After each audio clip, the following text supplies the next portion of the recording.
Hi everyone, good afternoon. Good afternoon, good morning, and good evening kung saang lupalop man tayo ng mundo.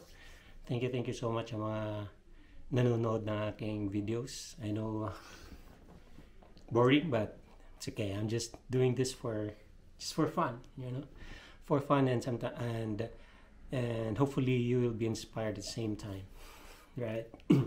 Yeah, I'll be talking about the um, two topics that I don't like to discuss.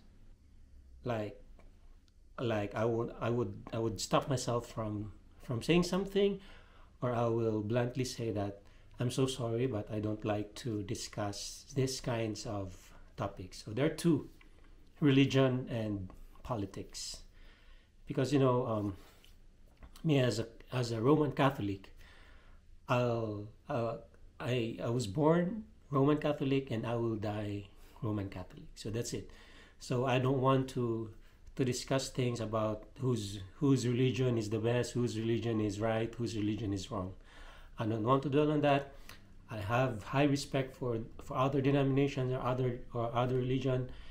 If you think that you will grow from your faith with that religion, then I salute you. I respect you with that. So there's no way of debating on things of who's the real God and who's not, right? So yun yung yun yung paniniwala ko.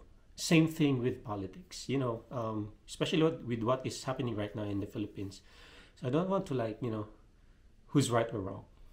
And I know you have your own beliefs, and you have your own ideology, you have your own whatever. So that's yours, and I respect that, and I hope that you also respect mine.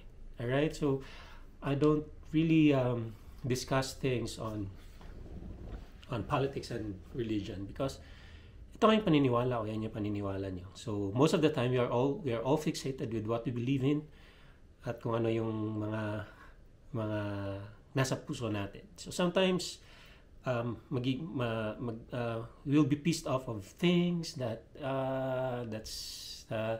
hindi naman tama yan, mga ganon. Sino ba tama, sino ba mali? So up until this point of time, I believe that politics and religion is, for me, is subjective, right? Like, again, kung ano yung paniniwala mo,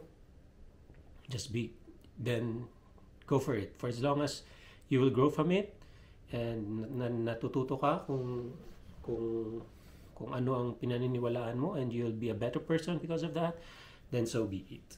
So yun lang naman sa akin, sa paniniwala, sa faith, is that if you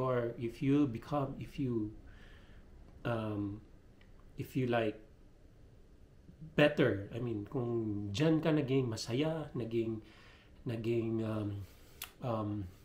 mabunga sa iyong paniniwala, then congratulations, and I salute you with that. And ganun din sa akin, like ayokong, kahit na nasa religious ako dati, I don't like to convince people with my faith. So faith is a personal thing, it's a personal thing. It's up to you. It's really up to you. So yun yung paniniwala ko. So yeah, I believe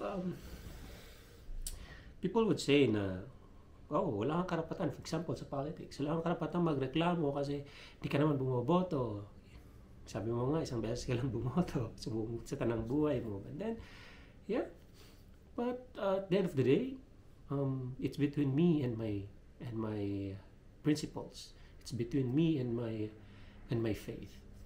Okay? And it's between me and my God. So, kung dumating ang araw na yung Roman Catholic hindi pala totoong religion, I would say, then so be it, for as long as it's true to me. So it's true to me that Roman Catholic is my religion, is my faith, right? So kung ikay Muslim or whatever, Protestants or whatever, Lutheran, whatever, meron ka, so be it. Just grow with your faith and be a better person with your faith. For as long as wala tayong naapakang tao. So yun yung malaking question, if You are fighting for your faith, or you're fighting for what you believe in, and then along the way you're hurting people.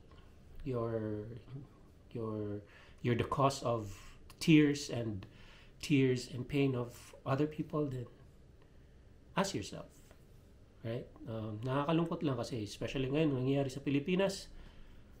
People would people would say, nakikita natin sa mga feeds natin sa sa Facebook, sa mga social media platforms natin, and people would say, if you want to unfriend me, then so be it, unfriend. Like, magsasuffer talaga ang friendship. It's because of your belief. That's what you believe in. You know? Siguro pwede naman mag-discuss, no? Wala nang problema. Discuss natin. But don't force anybody to believe in you. Don't force anybody to like you. And don't, hopefully hindi din ito yung magiging reason that you will say that pwede nyo akong i-unfriend, because kung ayaw nyo yung marinig yung mga pinagsasabi ko, you can unfriend me. Right? Siguro pwede nating sabihin na if you don't like what I believe in, then respect me. So you don't need to like i-unfriend mo ako. Unfriend me because if you don't like my side, right? And nakakalungkot lang din minsan sa mga religious people, like sila pa yung some, not all, no? Again, not all. Hindi ko generalize, but there are some religious people who say, if you don't like kung ano yung yung side ko, and if you don't kung wala kang masasabing tama or whatever, unfriend mo ako. No, I hope hindi tayo darating sa point na yan na you will suggest or you will advise people that they will unfriend you because nasasaktan niyo sila. Pwede naman siguro sabihin na just ignore me. Ignore me. Kasi the end of the day, naniniwala pa rin ako sa friendship, sa relationship. And sana maging okay ang lahat dyan sa Pilipinas or sa buong mundo.